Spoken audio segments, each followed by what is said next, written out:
అంటే ఎలా ఉంటుందంటే ఒక ఆశ కల్పిస్తారు ఫస్ట్లో. సరే. పట్టగానే వచ్చేస్తుంది. 1000 పట్టగానే 2000 అబ్బా! భలే ఉంది. 2000 పట్టగానే 4000 సరే 1,00,000 పెడతారు. 2,00,000 వచ్చేస్తది. సూపర్. నేను ఇవాళ రాత్రికి రాత్రి కోటీశ్వరుడిని అయిపోతాను. మొత్తం ఖాళీ చేసి ఒక 80,00,000 పెడతాడు. హాట్. కథ జీరో. అంటే తాగుబోతుల వ్యసనం కంటే కూడా ఇది చాలా ఇంకా డేంజర్.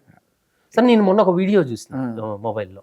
ఎవరో యూట్యూబరు షాప్లోకి వెళ్తాడు, ఒక electrical shop, I think TV shop, దేంట్లోకి వెళ్తాడు.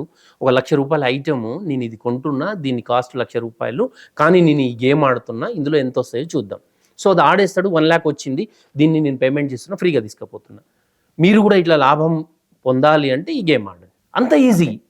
ప్రమోట్ చేయడం ఏముంది, ఇప్పుడు ఎవడో వచ్చి నేను ఈ పెంట తిన్నాను చాలా రుచిగా ఉంది మీరు కూడా తినండి అంటే మనం తింటామా? మన విచక్షణ అంటే ఒకటి ఉండాలి కదా. విచక్షణ. కాకపోతే ఇక్కడ ఇన్ఫ్లుయెన్స్ అయ్యేది పిల్లలు, చాలా చిన్న పిల్లలు, వాళ్ళకి తెలియదు. 18 ఏళ్ళు 20 ఏళ్ళ పిల్లలు కూడా కాస్తున్నారంటే, కానీ వీళ్ళ కెపాసిటీ ఎంత? మహా అయితే 1,00,000 అంతకన్నా చిన్న పిల్లలు. ఒకడెవడో 5 లక్షలు కూడా పెట్టేట వాళ్ళు.